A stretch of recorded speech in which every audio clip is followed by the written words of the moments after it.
Hi, I'm Cherry from Above and Beyond Recruitment. This is the 6th in an 8-part series of videos for owners and founders of small businesses who are planning to grow over the next 12 months. Today's video is about how to formulate an interview process that's attractive to the candidate, yet thorough enough to assess they're the right fit. The current recruitment market is challenging, to say the least, especially in the technology sector. The people with the best skills will often have multiple interview processes running at the same time. And in an effort to not miss out on the best people, there's often a pressure on companies to feel they have to rush through the interview process. And certain types of technical assessment can be a real turn-off and mean that you might lose good people from the process. Take-home tests, for example, can really put a lot of candidates off. They get a bad press, understandably, because many people find they take much longer than the company ever intends them to, and people end up spending most of their evenings and weekends working on them, and often they can just be plain irrelevant to the role in question and not really a fair judge of how good somebody really is for that job. So again, there's a pressure for companies to not include those take-home tests in the interview process. But as a business owner or founder, hiring new people is a big deal, especially in the early days. It's expensive, it's a big responsibility, and you absolutely don't want to get it wrong. So you need an interview process that's thorough and ensures that the person that you hire is not only a great cultural fit, but is also technically sound and can definitely do the job that you need them to do. So how do you strike a good balance in the middle? How do you design an interview process that's quick but thorough? One that's going to be attractive to prospective candidates, but can also give you the peace of mind that you're hiring the right person. With my clients, I always recommend a 2-step interview process with an optional 3rd stage at the end. So that would be a 30-minute telephone interview, followed by a 2-hour technical interview. The 30-minute telephone interview is, above all, really an icebreaker. It's a chance for both sides to get to know each other a little bit before embarking on a much deeper dive interview. You'll probably find that people will perform much better in that second interview and be a lot less nervous if they've already spoken to the interviewer once before. It's also a really good chance for both sides to ensure there's a good immediate fit, that they both get on with each other and that you're able to communicate well.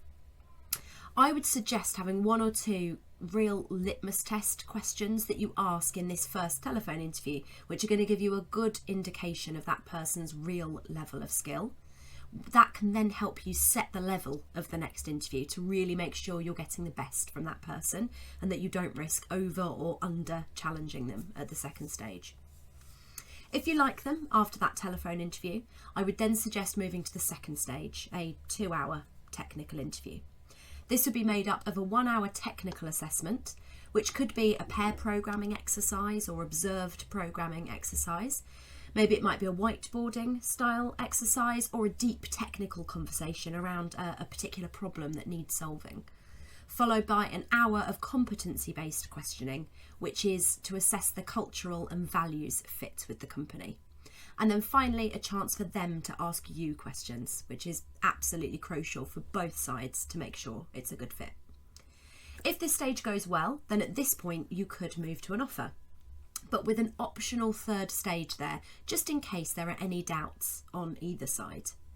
Perhaps you want some extra probing around their technical skills, so this 3rd stage could be a chat with another member of the technical team. Maybe they might have some concerns about leaving a company that they're really settled in. So perhaps this 3rd stage could be a chat with somebody else who's recently joined your company, who can share their experiences of the onboarding process and how welcoming it's been. Or maybe they might want some more information on the business mission and strategy and the future potential. So perhaps they could talk to one of your investors or a business advisor. Think of this optional 3rd stage as your wild card. It can be adaptable depending on the situation, but the goal of it is to eliminate any lingering doubt on either side before an offer's made. You don't want to be making an offer until everybody is sure that this is a good fit. I would say you can move through these 2, potentially 3 stages quite comfortably in under 7 to 10 days.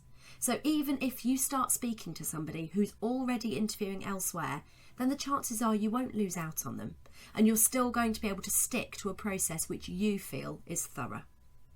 Also, it's important to stick to having the same process for everyone you interview and not cutting down the process for somebody you like, as this isn't a very equitable way of hiring. You can't make some people jump through hoops and not ask everybody to do the same. So if you need any further advice on how to formulate a good interview process, or if you want somebody to review what you're currently doing, then please feel free to get in touch. You can DM me or book a call with me through the link in the comments. Thanks very much.